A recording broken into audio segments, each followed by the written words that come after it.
وعلیکم بسم اللہ الرحمن الرحیم۔ آج میں آپ کے ساتھ شیئر کروں گی حضرت عیسیٰ ابن مریم علیہ السلام کا واقعہ، جس میں آپ جان سکیں گے حضرت مریم علیہ السلام کی پیدائش سے لے کر حضرت عیسیٰ علیہ السلام کی پیدائش تک کی اصل کہانی۔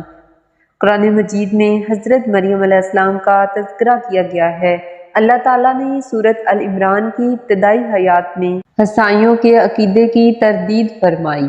وہ یہ عقیدہ رکھتے ہیں کہ عیسیٰ علیہ السلام اللہ کے بیٹے ہیں، حالانکہ اللہ تعالیٰ کی شان اس سے جو کچھ وہ کہتے ہیں بہت بلند و بالا ہے۔ اللہ تعالیٰ نے قرآن مجید میں بیان فرمایا ہے کہ حضرت عیسیٰ علیہ السلام بھی اس کے بندوں میں سے ایک بندے ہیں، جنہیں اللہ تعالیٰ نے پیدا کیا اور ان کی شکل و صورت بنائی، انہیں بغیر باپ کے پیدا فرمایا، جیسے حضرت آدم علیہ السلام کو بغیر ماں باپ کے کن کہہ کر پیدا فرمایا۔ حضرت عمران مریم علیہ السلام کے والد محترم تھے۔ حضرت عمران اپنے زمانے کے بہت نیک اور عبادت گزار آدمی تھے۔ مریم علیہ السلام کی والدہ محترمہ حینا بنت بخود بھی عبادت گزار خاتون تھی۔ حضرت مریم علیہ السلام کی والدہ کے ہاں اولاد نہیں ہوتی تھی۔ ایک دن انہوں نے ایک پرندے کو دیکھا جو اپنے بچے کو چوگ دے رہی تھی۔ اسے دیکھ کر ان کے دل میں اولاد کی شدید خواہش پیدا ہوئی۔ انہوں نے نظر مان لی کہ اگر اللہ نے اولاد دی تو اسے بیت المقدس کی خدمت کے لیے وقف کر دیں گی۔ علماء فرماتے ہیں کہ یہ نظر مانتے ہی انہیں ماہانہ ایام شروع ہو گئے۔ جب وہ پاک ہوئی تو اپنے شوہر کے ساتھ تعلق قائم کرنے کے نتیجے میں وہ امید سے ہو گئیں۔ جب بچی مریم علیہ السلام پیدا ہوئی تو ان کی والدہ کہنے لگی کہ پروردگار، میں نے تو ایک لڑکی کو جنم دیا ہے، جبکہ اللہ تعالیٰ کو خوب معلوم ہے کہ اس نے کیا جنم دیا ہے اور لڑکا لڑکی جیسا نہیں، کیونکہ آپ کو امید تھی کہ لڑکا پیدا ہوگا۔ جب لڑکی پیدا ہوئی تو مایوسی سے کہا کہ یہ تو لڑکی ہے، مسجد کی خدمت بھی نہیں کر سکے گی اور میری نظر بھی پوری نہیں ہوئی۔ اور پھر اس کا نام مریم رکھا، اور پھر اپنے پروردگار سے دعا کرنے لگی کہ میں اسے اور اس کی اولاد کو شیطان مردود سے تیری پناہ میں دیتی ہوں۔ ان کی یہ دعا قبول ہوئی اور نظر بھی قبول ہو گئی۔ حضرت ابو ہریرہ رضی اللہ عنہ سے روایت ہے کہ نبی صلی اللہ علیہ وآلہ وسلم نے فرمایا کہ ہر بچے کو پیدائش کے وقت شیطان چھوتا ہے، وہ شیطان کے چھونے کی وجہ سے چیخنے لگتا ہے، سوائے حضرت مریم علیہ السلام اور ان کے بیٹے حضرت عیسیٰ علیہ السلام کے۔ اس کے بعد اب جب حضرت مریم علیہ السلام کی پرورش یعنی کفالت کا وقت آیا تو یہ شرط حضرت زکریا علیہ السلام کے حصے میں آیا۔ قرآن مجید میں سورۃ ال عمران میں پارہ نمبر 3 میں آیت نمبر 37 میں یوں بیان کیا گیا ہے کہ پس اسے اس کے پروردگار نے اچھی طرح قبول فرمایا اور اسے بہترین پرورش دی، اس کی خیر خبر لینے والا زکریا علیہ السلام کو بنایا۔ بہت سے مفسرین نے فرمایا ہے کہ جب آپ پیدا ہوئیں تو آپ کی والدہ نے آپ کو ایک کپڑے میں لپیٹا اور مسجد کی طرف تشریف لے گئیں، جبکہ صحیح بات یہ معلوم ہوتی ہے کہ مریم علیہ السلام کی والدہ نے حضرت مریم علیہ السلام کو خدام مسجد یعنی مسجد کی خدمت کرنے والے کے حوالے اس وقت کیا جب ان کی دودھ پلانے کی عمر گزر گئی اور اتنی عمر ہو گئی کہ ان کی پرورش کی ذمہ داری کسی اور کو سونپنا مناسب ہو۔ جب آپ کو مسجد کی خدمت کے حوالے کیا گیا تو ان میں اختلاف پیدا ہو گیا کہ آپ کی سرپرستی کون کرے گا۔ حضرت زکریا علیہ السلام اس وقت کے نبی تھے اور حضرت زکریا علیہ السلام کی زوجہ محترمہ حضرت مریم علیہ السلام کی بہن یا خالہ تھی، اسی لیے آپ نے چاہا کہ یہ شرف ان کو حاصل ہو۔ دوسرے خدام بھی یہی خواہش رکھتے تھے، اس لیے انہوں نے قرآن اندازی کی تجویز پیش کی، چنانچہ قرآن اندازی ہوئی۔ ان میں سے ہر ایک نے اپنا اپنا معروف قلم اٹھا کر ایک خاص جگہ رکھ دیا، پھر ایک نابالغ بچے سے کہا کہ ان میں سے ایک قلم اٹھائے۔ اس نے جو قلم اٹھایا وہ زکریا علیہ السلام کا تھا۔ سب نے کہا کہ ہم دوبارہ قرآن اندازی کریں گے۔ اس کا طریقہ یہ ہوگا کہ سب لوگوں کے قلم بہتے دریا میں ڈالے جائیں گے، جس کا قلم پانی کے بہاؤ کے خلاف الٹے رخ بہنے لگے گا وہ مریم علیہ السلام کی کفالت کرے گا۔ جب قلم ڈالے گے تو حضرت زکریا علیہ السلام کا قلم الٹے رخ بہنے لگا۔ انہوں نے کہا تیسری بار قراندازی دوبارہ ہوگی۔ جس کا قلم پانی کے بہاؤ کے رخ چلے وہ جیتے گا، جس کا الٹے رخ چلے گا وہ ہارے گا۔ اس دفعہ بھی سب کے قلم الٹے رخ بہنے لگے۔ حضرت زکریا علیہ السلام کا قلم پانی میں سیدھے رخ بہتا رہا، چنانچہ حضرت زکریا علیہ السلام ہی حضرت مریم علیہ السلام کے سرپرست تسلیم کیے گئے۔ یہ ان کا شرعی حق بھی تھا اور قرعہ اندازی سے بھی آپ کا نام ہی نکلا، کیونکہ حضرت زکریا علیہ السلام کی زوجہ محترمہ حضرت مریم علیہ السلام کی خالہ تھی اور آپ ان کے خالو کہلائے۔ اب جب مریم علیہ السلام حضرت زکریا علیہ السلام کی پرورش میں تھی تو انہوں نے ایک کمرہ یعنی ایک حجرہ الگ سے ان کی عبادت کے لیے بنوایا تھا، جہاں وہ عبادت کرتی تھی۔ حضرت زکریا علیہ السلام نے حضرت مریم علیہ السلام کے لیے مسجد میں ایک مناسب جگہ مقرر کر دی تھی جہاں ان کے سوا کوئی نہیں جاتا تھا۔ آپ وہاں عبادت میں مشغول رہتی اور اپنی باری پر مسجد کی خدمت کے ضروری فرائض انجام دیتی۔ آپ رات دن عبادت میں مشغول رہتی تھیں، حتیٰ کہ آپ کی عبادت بنی اسرائیل میں ضرب المثل بن گئی۔ آپ کی شریفانہ عادات اور عمدہ صفات مشہور ہو گئیں۔ اسی طرح جب حضرت زکریا علیہ السلام ان کی عبادت کے کمرے میں تشریف لے جاتے، انہیں وہاں بے موسم پھل نظر آتے، یعنی موسم سرما میں گرمیوں کے میوے پھل اور موسم گرما میں سردیوں کے پھل موجود ہوتے تھے۔ آپ پوچھتے کہ مریم یہ پھل تمہارے پاس کہاں سے آئے ہیں؟ تو وہ جواب دیتی کہ یہ اللہ کے پاس سے آئے ہیں، بے شک اللہ تعالیٰ جسے چاہے بے حساب روزی دے۔ یہ سب رحمتیں برکتیں نازل ہوتے دیکھ کر حضرت زکریا علیہ السلام کے دل میں بھی بیٹے کی خواہش پیدا ہو گئی۔ حالانکہ آپ بہت بوڑھے ہو چکے تھے، تب آپ علیہ السلام نے یہ دعا فرمائی، ربی ہب لی من لدنک ذریۃ طیبہ انک سمیع الدعاء، ہے میرے رب مجھے اپنے پاس سے پاکیزہ اولاد عطا فرما، بے شک تو دعا کا سننے والا ہے۔ پارہ نمبر 3 آیت نمبر 38 سورۃ ال عمران۔ یہ حضرت زکریا علیہ السلام کی دعا ہے جب آپ نے نیک اور پاکیزہ اولاد کے لیے دعا مانگی تھی۔ اگر آپ کے پاس اولاد نہیں ہے تو آپ اس دعا کو ہر نماز کے بعد کثرت سے کریں۔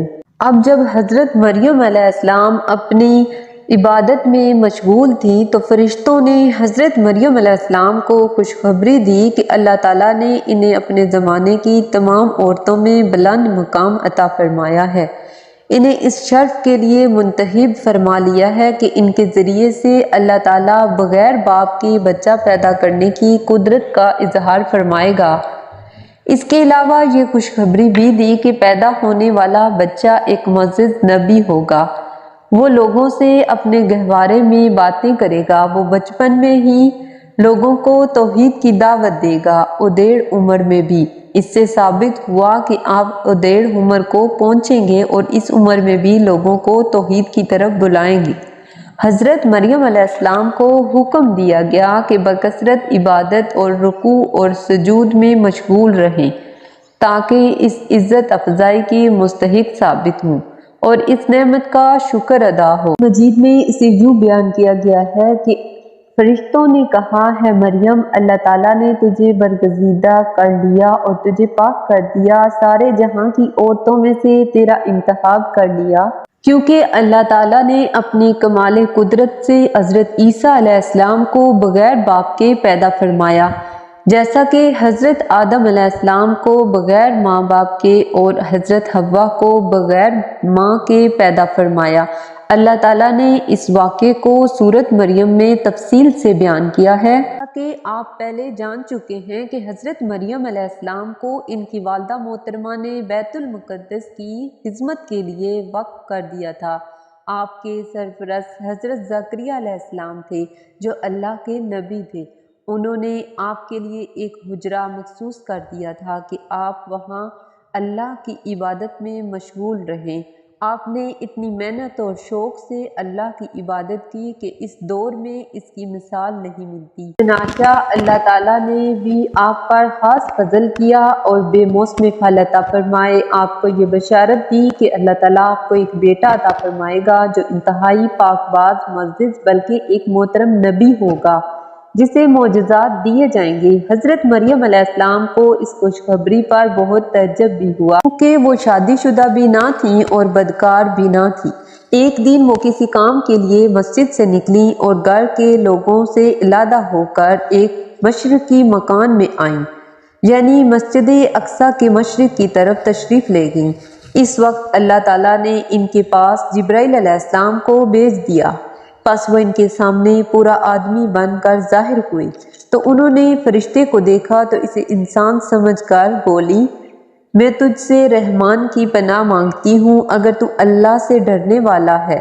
جبرائیل علیہ السلام نے انہیں تسلی دیتے ہوئے واضح کیا کہ میں انسان نہیں بلکہ انہیں اللہ نے یہ خوشخبری دینے کے لیے بھیجا ہے کہ آپ کو ایک پاک باز بیٹا ملنے والا ہے۔ انہوں نے حیران ہو کر کہا کہ بھلا میرے ہاں بچہ کیسے ہو سکتا ہے؟ مجھے تو کسی انسان کا ہاتھ تک نہیں لگا اور نہ ہی میں بدکار ہوں۔ فرشتے نے جواب دیا کہ یہ تو اللہ کا حکم ہے جو پورا ہو کر رہے گا، یہ تو تیرے پروردگار کا حکم ہے جو اس کے لیے بہت آسان ہے۔ یعنی حضرت عیسیٰ علیہ السلام کی تخلیق اس کی قدرت کاملہ کا اظہار ہے۔ اس نے حضرت آدم علیہ السلام کو پیدا کیا جس کی پیدائش میں نہ کسی مرد کا حصہ تھا نہ عورت کا۔ اسی نے حضرت حوا کو صرف مرد سے پیدا کیا، اس نے باقی سب کو مرد اور عورت سے پیدا کیا۔ وہی حضرت عیسیٰ علیہ السلام کو صرف ماں سے بغیر باپ کے پیدا کرے گا۔ بعض علماء کرام نے فرمایا ہے کہ جبرائیل علیہ السلام نے حضرت مریم علیہ السلام کے گربان میں پھونک ماری، یہی پھونک آپ کے بطن میں پہنچ کر بچے کی ولادت کا سبب بن گئی۔ بعض علماء کرام فرماتے ہیں کہ جبرائیل علیہ السلام نے آپ کے منہ میں پھونک ماری تھی، لیکن پہلا قول زیادہ صحیح ہے کیونکہ قرآن مجید میں ہے کہ اور مریم بنت عمران جس نے اپنی ناموس کی حفاظت کی، پھر ہم نے اپنی طرف سے اس میں ایک جان پھونک دی۔ اسی طرح حضرت مریم علیہ السلام کی یہ کیفیت ہوئی۔ تقریباً 9 ماہ کی مدت اس حال میں گزری۔ بعض کہتے ہیں کہ حمل اور ولادت کا سارا معاملہ آنا فانا طے ہو گیا۔ بعض لوگوں نے 9 گھنٹے کی مدت بیان کی ہے۔ پس وہ حمل سے ہو گئیں اور اسی وجہ سے وہ ایک دور کی جگہ چلی گئیں، یعنی باقی لوگوں سے الگ۔ حضرت مریم علیہ السلام کے امید سے ہونے کی خبر ہر جگہ پھیل گئی، جس سے آپ کو اور آپ کے خاندان کو بہت پریشانی کا سامنا کرنا پڑا۔ بعض بدکار لوگوں نے آپ کو یوسف نجار کے ساتھ بھی باندھا، وہ بھی ایک نیک آدمی تھا جو بیت المقدس میں عبادت میں مشغول تھا۔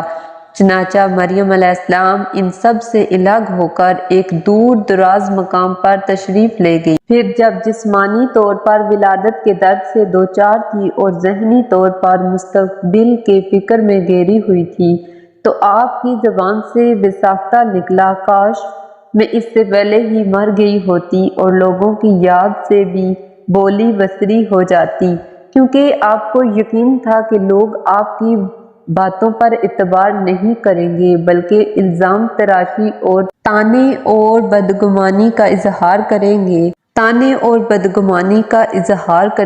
یہ خدشات آپ کو جینے نہیں دے رہے تھے، اس لیے آپ کی زبان پر موت کی خواہش کے الفاظ آ گئے۔ آپ ایک ویران جنگل میں اسی کشمکش میں مبتلا تھی تو آواز آئی کہ غم زدہ نہ ہو۔ فرشتے نے آپ کو ایک چشمے اور تازہ کھجوریں ملنے کی خوشخبری دی، کیونکہ حضرت عیسیٰ علیہ السلام کی ولادت موسم سرما میں ہوئی تھی۔ اس وقت کھجور پر پھل نہیں لگتے تھے، اس لیے اللہ نے احسان کے طور پر فرمایا، کھجور کے تنے کو اپنی طرف ہلا، یہ تیرے سامنے تر و تازہ پکی کھجوریں گرا دے گا۔ مریم علیہ السلام سے کہا گیا کہ کھا پی، چین سے کھا پی اور ٹھنڈی آنکھیں رکھ۔ مجھے کوئی انسان نظر آئے تو اشارے سے کہہ دینا، میں نے اللہ رحمان کے نام کا روزہ رکھا ہے، میں آج کسی شخص سے بات نہ کروں گی۔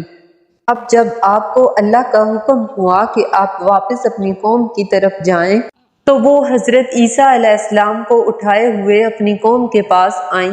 جب حضرت مریم علیہ السلام حضرت عیسیٰ علیہ السلام کو اٹھائے ہوئے قوم کے پاس تشریف لائیں، قوم کے لیے یہ تسلیم کرنا ناممکن ہو گیا کہ بغیر باپ کے بھی بچہ پیدا ہو سکتا ہے۔ اس وقت حضرت عیسیٰ علیہ السلام نے قوم سے معجزانہ خطاب کیا۔ وہ حضرت مریم علیہ السلام سے بحث کر رہے تھے اور سوچ رہے تھے کہ ہم سے مذاق کر رہی ہیں۔ اچانک بچہ معجزانہ طور پر بول اٹھا، میں اللہ کا بندہ ہوں، اس نے مجھے کتاب عطا فرمائی اور مجھے اپنا پیغمبر بنایا ہے، اور اس نے مجھے بابرکت کیا ہے جہاں میں رہوں۔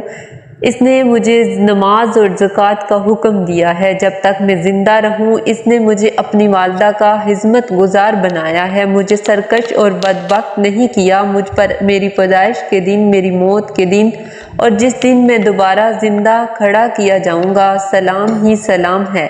یہ حضرت عیسیٰ علیہ السلام کی زندگی کا پہلا کلام ہے۔ آپ نے سب سے پہلے جو بات کہی تھی وہ یہ تھی کہ میں اللہ کا بندہ ہوں۔ آپ نے نہ اللہ کا بیٹا ہونے کا دعویٰ کیا نہ اللہ کا شریک۔ بعد حضرت عیسیٰ علیہ السلام نے اس الزام کی نشاندہی کی جو آپ کی والدہ محترمہ پر لگایا جا رہا تھا، جس کی وجہ سے خود آپ کو ناجائز بچہ قرار دیا جا رہا تھا۔ یہ واضح کیا کہ آپ کو اللہ نے کتاب و حکمت عطا فرمائی ہے اور جسے یہ شرف حاصل ہو اس کی ولادت غیر شرعی طریقے سے نہیں ہو سکتی۔ اللہ تعالیٰ نے اس بہتان کی نشاندہی کرتے ہوئے فرمایا، اور ان کے کفر کے باعث اور مریم پر بہت بڑا بہتان باندھنے کے باعث اللہ نے ان کے دلوں پر مہر لگا دی۔ حضرت عیسیٰ علیہ السلام کے بارے میں یہودی قوم 3 حصوں میں تقسیم ہو گئی۔ کچھ لوگ تو ایمان لانے کی بجائے کفر پر اڑے رہے، انہوں نے آپ اور آپ کی والدہ محترمہ پر الزام تراشی کی، اور کچھ یہودی آپ پر ایمان لانے کا دعویٰ کرتے رہے۔ اسی طرح کچھ نے آپ کو اللہ تسلیم کیا اور کچھ نے اللہ کا بیٹا۔ یہ ہے عیسیٰ ابن مریم، اور یہ ہے حق بات جس میں لوگ شک و شبہ میں مبتلا ہیں۔ اللہ کی شان کے لائق نہیں کہ اس کی اولاد ہو، وہ تو بالکل پاک ذات ہے۔ جس کام کو سر انجام دینے کا ارادہ کرتا ہے، اس سے کہتا ہے ہو جا، وہ اسی وقت ہو جاتا ہے۔ یہ تھا واقعہ حضرت عیسیٰ ابن مریم علیہ السلام کا۔